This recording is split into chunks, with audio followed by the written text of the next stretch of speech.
The hype around the Royal Oak is genuinely the most boring part of the watch, because the watch is so much more meaningful than the status it enjoys. Let's look beyond the hype and explore what makes this Royal Oak chronograph just brilliant.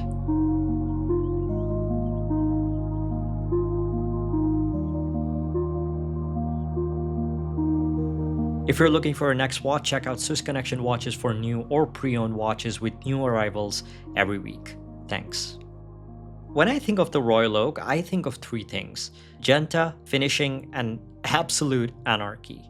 Mainstream luxury watchmakers like AP and Patek Philippe have an air around them today that feels formal, serious. Like they're the most design code abiding, self-created, rule-following brands where stability is guaranteed.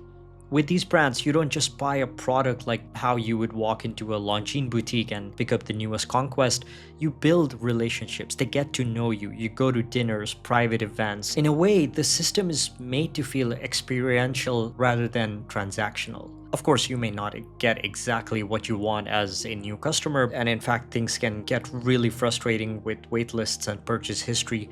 But oftentimes, the collectors shopping at these establishments know this. They know that they've got to play the long game.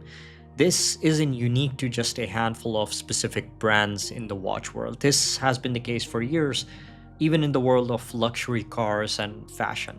But in all this seriousness, in all this formal rule-following maisons, came a punk rock watch designer who'd paint watches on blank canvases out of his wild imagination whilst listening to hip-hop.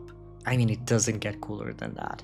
AP did not go to Genta because he was the most traditional designer. They went to him because he wasn't. And the Royal Oak encapsulates that rule-breaking punk rock rebellious approach that only a bold, artistic mind like Genta's could have come up with.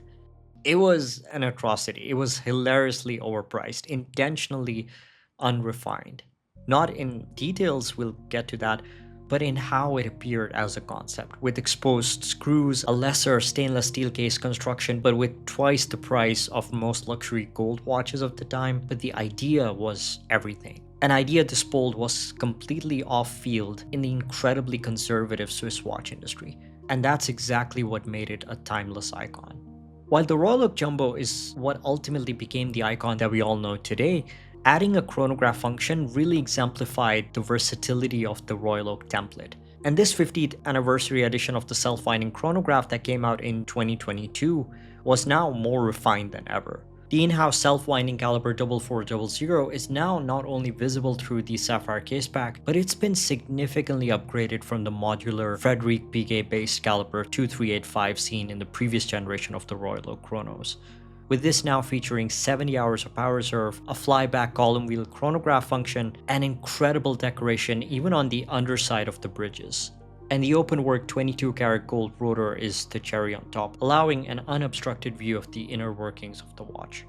The fully integrated flyback chronograph caliber was developed with chronometric precision in mind, with one of the highlights being a transversal balance bridge in place of the more traditional balance cock, providing enhanced stability even at a high beat rate of 4 Hz.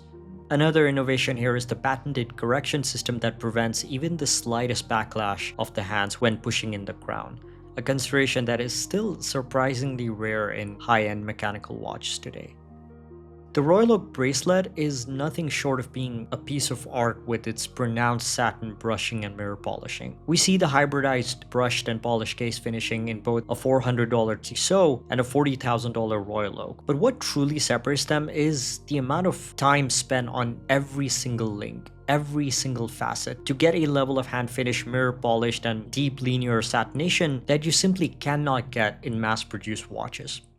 Finishing on entry-level watches is often done quickly through automated processes, so the finishing may appear shallow. You may see machine marks upon closer inspection. The brushing may very well bleed into the polished facets, as these will oftentimes lack sharp, defining edges of separation. In the case of the Royal Oak, it defined what the peak of finishing on a steel watch could look like when carefully worked on by master watchmakers and specialized equipment.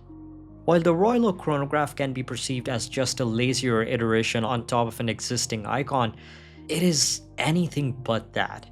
Yes, it's still very clearly a Royal Oak, but it's now among the most refined and elegant sports watches with an unshakable past.